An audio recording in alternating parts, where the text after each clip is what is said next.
Hello and welcome back to my channel and all the tarot unboxings. I've been doing a lot of these. This was a Christmas gift from my brother-in-law, which I appreciate very much. It is a very nice box. I do recognize the book annex as being Barnes & Noble. So this is the Edgar Allan Poe Tarot, a deck of vintage horror. And you can see it's shiny. Very nice box, good sturdy, and nicely decorated. So let's get this open. Let's see if there's, yeah, on both sides. That can go there. Here it comes.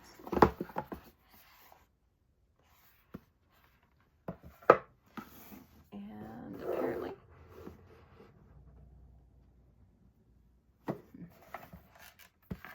let's put it there because I'll need somewhere for the cards to go.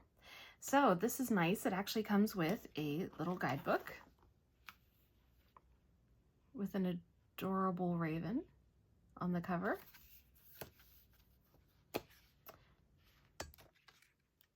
Contents, a little bit about Edgar Allan Poe, understanding your deck, the eyes suit, oh, okay, the eyes suit, the raven suit, the heart suit, and the graves suit.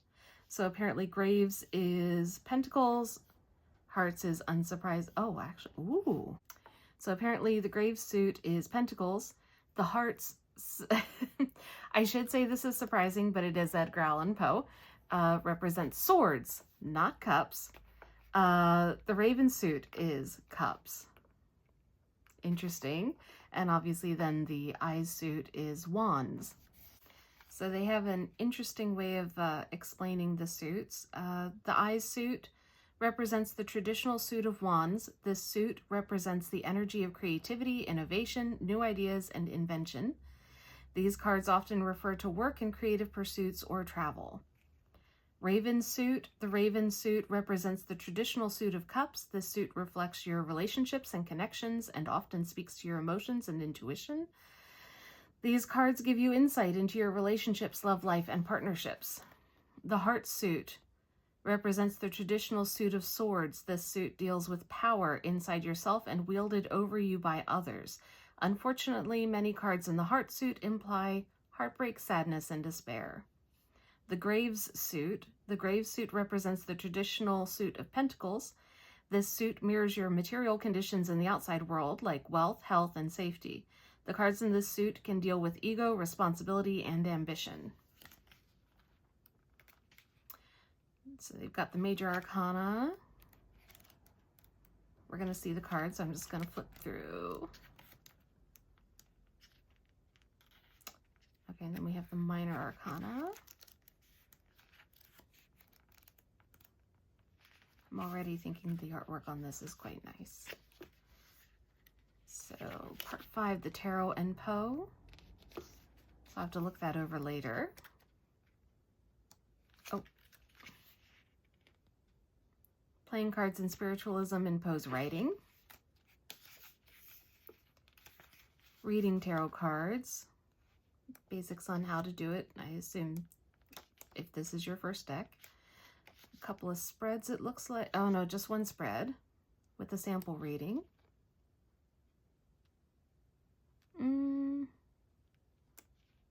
Oh no, there are several spreads. Okay, so not a whole lot, but it's nice that they give some basics if you're starting out. So about the author and the illustrator. So I'm assuming this is empty underneath. Let me just check though, because this is rather a large box for just a deck of cards and a guidebook, but that is all it is. So that takes up quite a bit of space. It's a nice box, but I wish they had just made it a little smaller instead. So let's just do this. And I waited till rush hour to do this, so pardon all the road noise. I like this though. This is actual elastic.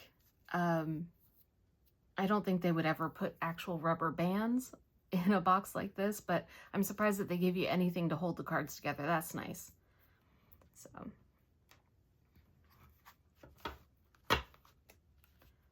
let's take a look at the cards. So we have the Fool.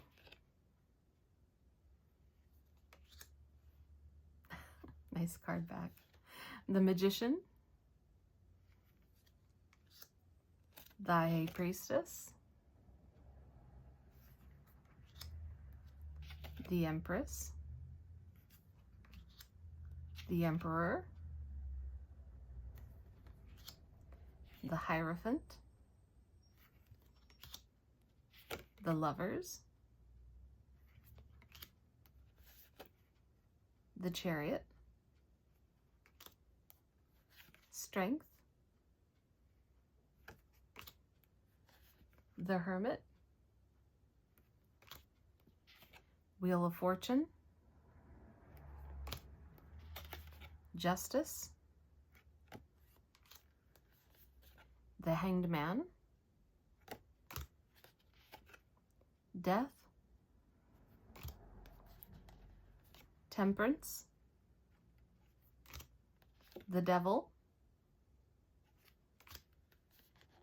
The Tower. The Star. The Moon. The Sun. Judgment. The World.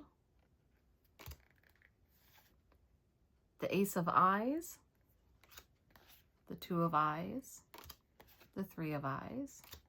The Four of Eyes. The Five of Eyes. The Six of Eyes. Seven of Eyes. Eight of Eyes.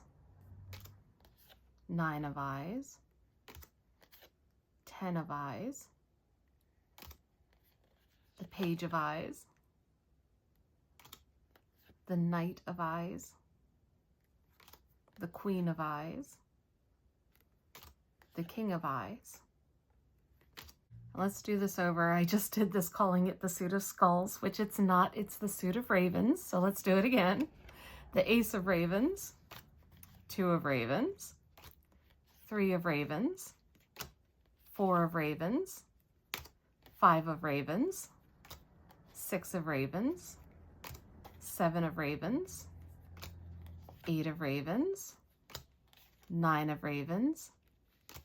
10 of Ravens. Page of Ravens. Knight of Ravens. Queen of Ravens. King of Ravens. Then we have the Ace of Hearts. Two of Hearts. Three of Hearts. Four of Hearts. Five of Hearts. Six of Hearts. Seven of Hearts. Eight of Hearts. Nine of Hearts. 10 of Hearts. Page of Hearts. Knight of Hearts. Queen of Hearts. And King of Hearts. Then we have the Graves. So we have Ace of Graves. Two of Graves. Three of Graves. Four of Graves. Five of Graves. Six of Graves. Seven of Graves. Eight of Graves. Nine of Graves. 10 of Graves. Page of Graves. Knight of Graves. Queen of Graves. and the King of Graves. So the artwork on here is beautiful. I especially like the ravens. Of course, anybody who's watched any of my other unboxings or knows me knows I'm a big fan of most Corvids, so that's not really a surprise. So I really like the artwork. The quality of the cards, they're a little bit thin, a little bit flimsy. I mean, they're not super flimsy. They should still shuffle pretty well, but they're definitely on the thin side. They are nice and smooth though. So I think they're going to move well for you. They're a good size for the hand, typical tarot size, but I have had some that are a little large. And these are typical tarot size, very nice for shuffling and holding. But yeah, a little bit on the thin side. You can tell that the edges aren't quite smooth. However, they, at least on my copy, the edges do not curve enough to catch, I think. I've had a few decks where the edges are cut so, I don't even know how to say it, but but some decks, when they're cut, they literally curve to the point where they just catch on each other and they're almost impossible to shuffle. These are not doing that. You can tell that it's not totally smooth, but it, actually, let me put these in order because I want to do a little flip through then. So the edges are not catching, but you can see, I don't know if I can get close enough to show it. But you can see how the edge, it's like the laminate. You can see where the laminate meets the paper instead of it feeling like one solid piece. It's not peeling off, but it's not quite a smooth quality cut where you know it's going to hold up well. These are thin enough, the edges are rough enough that I think if you overused it shuffling, like a typical shuffle, you might wear it out pretty quick, or damage the cards. If you're more of a, like mixer, or if you just, I don't know what it's called, but like when you do the chunky kind of shuffle and then you pull intuitively, that will probably make these last a little better for you. I would worry if you're a heavy shuffler though. The cards may not hold up for that. But it is a beautiful deck. Very nice, very well done. I should say the guidebook and the artwork are very well done. The card quality is only so-so. I suspect this was made more for novelty, which is a shame given the clear talent and skill that was put into the design. But then again, for a $15 tarot deck, that's pretty good, man. For a $15 tarot deck, that's actually quite good quality. So very nice. I would recommend it if you're at all a fan of Poe or dark design in general. This is going to be really nice. I suspect that if you're a fan of Poe, you're going to find a little more meaning in the symbolism than if you're just a fan of dark design. So yeah, would recommend absolutely for $15. Yeah, definitely would recommend. Again, the box is beautiful, but it is oversized, so I'm not sure if you'd want to keep that out on display. They give you an elastic band for a reason, I suspect, because they know most people are not going to want to keep a giant box on their shelf when the actual usable items in the box only take up the space of the deck and guidebook.